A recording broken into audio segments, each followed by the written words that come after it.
Okay, I am joining our first lesson. I'm going to press my Join Now button.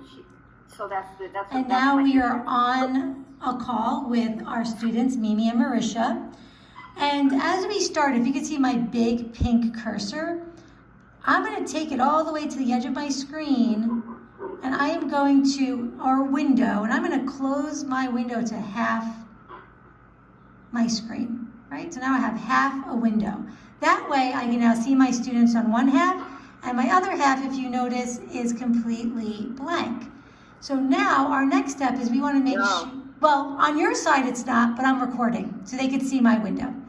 So now what I'm going to do is I am going to press, if you notice my cursor going all the way up and there's a plus sign, that means I'm opening up a new tab. And I'm going to open up the tab and I'm going to put in Really Great Reading. What would be smart is if you bookmark your tab, then you're automatically signed in, right? If not, you go to My Account or you sign in. So now I'm signed in, if you can see.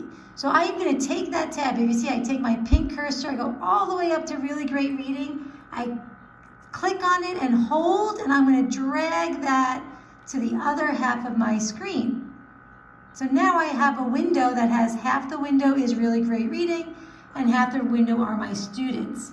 This way, this is what the window I'm going to be sharing with my students. So you're going to go to Summer School 2022. This is something you want to already have set up before your student even gets on. So you may want to get on the call, a couple of minutes before, and this can already be set up. And if you're developing, you go into your developing unit. You go to Start, and you're going to go to the book. You're going to pick a unit. And today, my students have been working so hard. We're actually going Unit 2.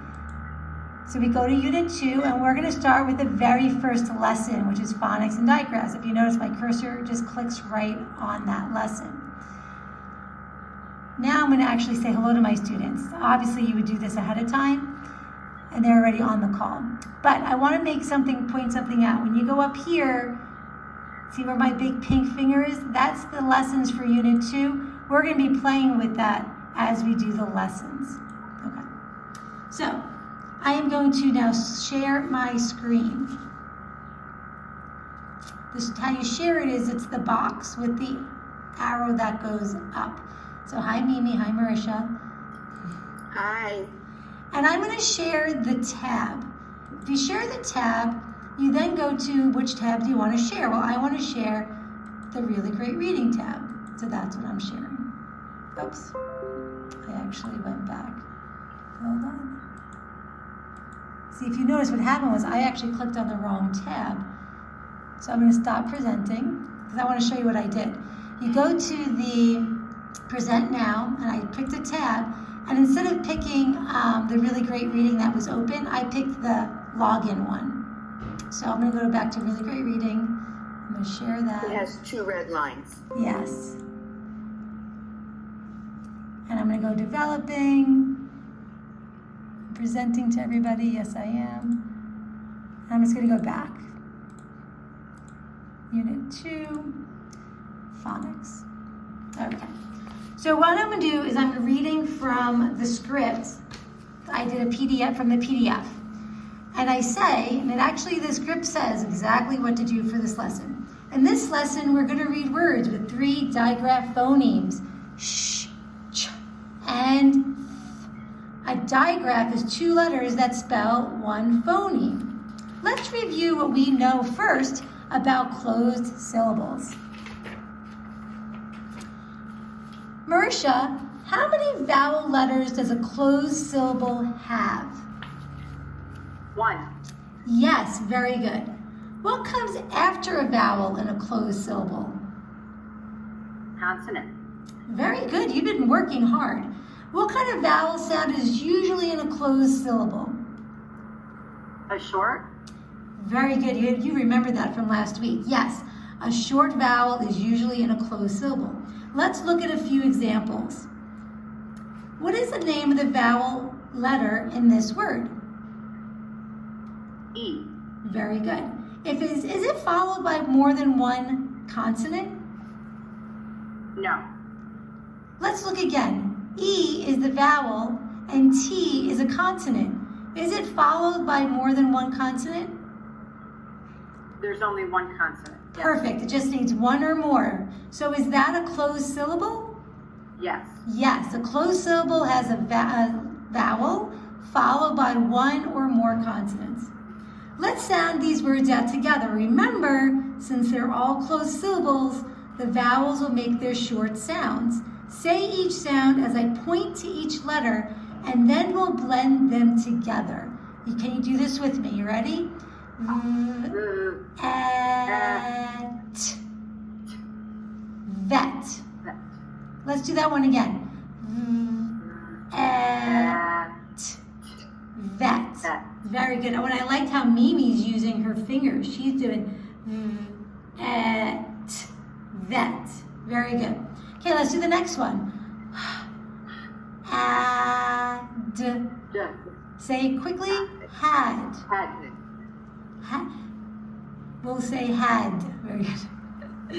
Next one. Up. Marisha, let me hear you say that on your own. Up. Say it fast. Up. Very good.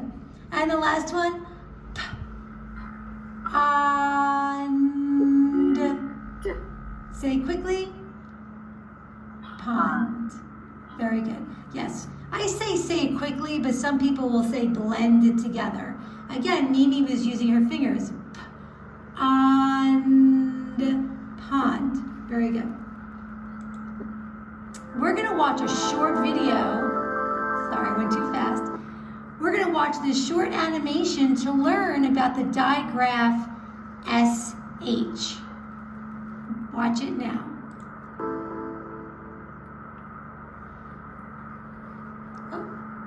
You have already learned that a single letter can be used to spell a sound or phoneme, like how the letter M spells the sound E. Now we're going to learn about digraphs.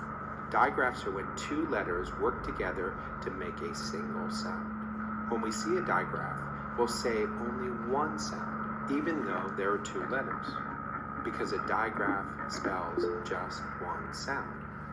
Both letters are together on one letter tile. So when we're using our kits and we see two letters together on one letter tile, we can be sure that they just spell one sound or one phoneme. English has several digraphs we will learn.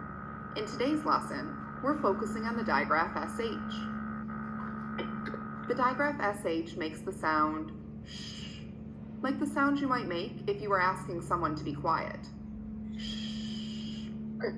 You hear the digraph SH at the beginning of words like ship, shirt, and at the end of words like bush and wish. In the digraph SH, S and H together spell one sound, the sound sh. Let's look at the digraph SH in words. Look at the word fish. Fish has 4 letters and 3 phonemes. F, I, sh. The digraph SH makes the sound sh at the end of the word fish. The digraph SH can come at the beginning or the end of words. Look for the digraph SH in the word ship. It's at the beginning of the word. Okay, I'm just going to pause the video because we don't have to watch the whole thing. But I'm going to ask the questions that's on the lesson. Let's review, Marisha, what we just learned. What is a digraph? Oh, I know you're muted. 2 consonants, but if they're making a sound. Correct. It's 2 letters that make one sound. What sound does this digraph make? Oh, let's see. I need to go up here because I stopped the video early. Okay. What sound does this digraph make? Yes. Shh. Does this word have a digraph? Yes. What is the digraph in this word? Right, the digraph is SH, and it makes the sound sh. Let's see if we could touch and say this word. I'm going to go first. Sh, up, Your turn. Uh, Blended together, it says, shop. very good.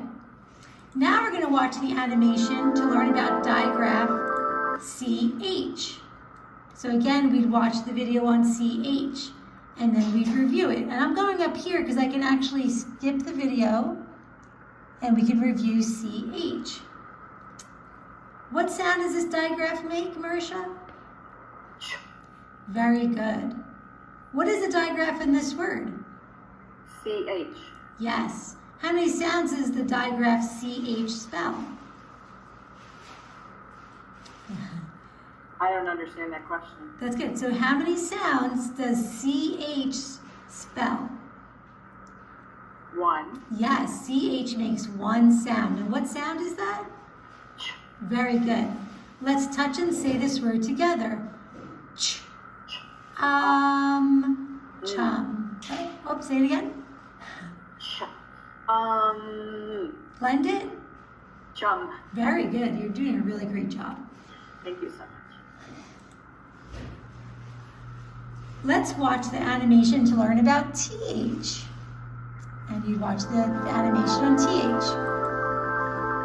And then we review TH doing the same idea. Okay, now we're going to go to a new activity.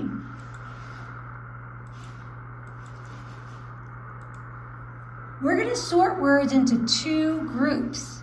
We will place words that have digraph sh, digraph ch, or digraph f in one column and words that have no digraph in a different column.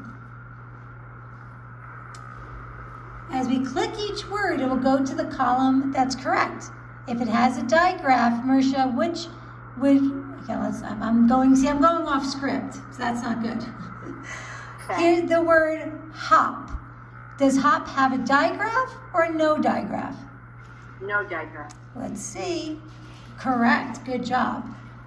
The next word is shin. Does shin have a digraph or no digraph? Diagram. Excellent. You really did a good job watching your videos. Mash.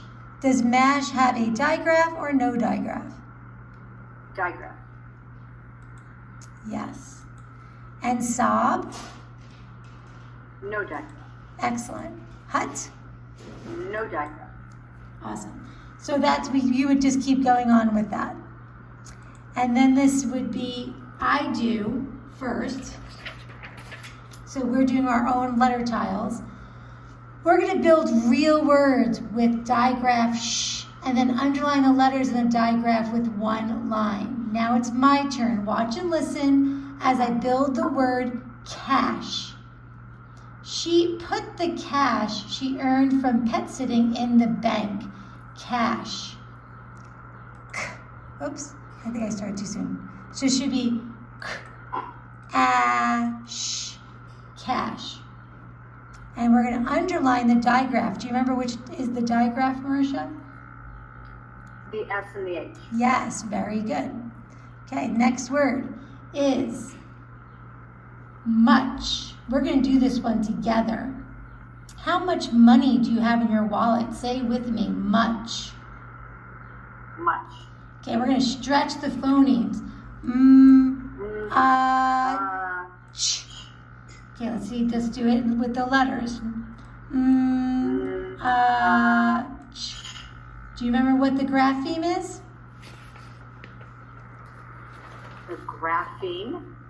I mean the digraph. Sorry, the digraph. CH. See, I was tricking you. Good job. You didn't get tricked with that one. CH is the digraph. Okay. And I'm going to skip the next ones. I do, we do, and then they would do it. So this is where they would now read it. What is the relevance of the tiles? So the tiles represent one letter. Okay. Or one sound. Actually, one sound, I apologize, right? Not one letter, one sound. Because the digraph is one sound, but it just got one box. So they do this a lot in the schools, even with syllables and these two.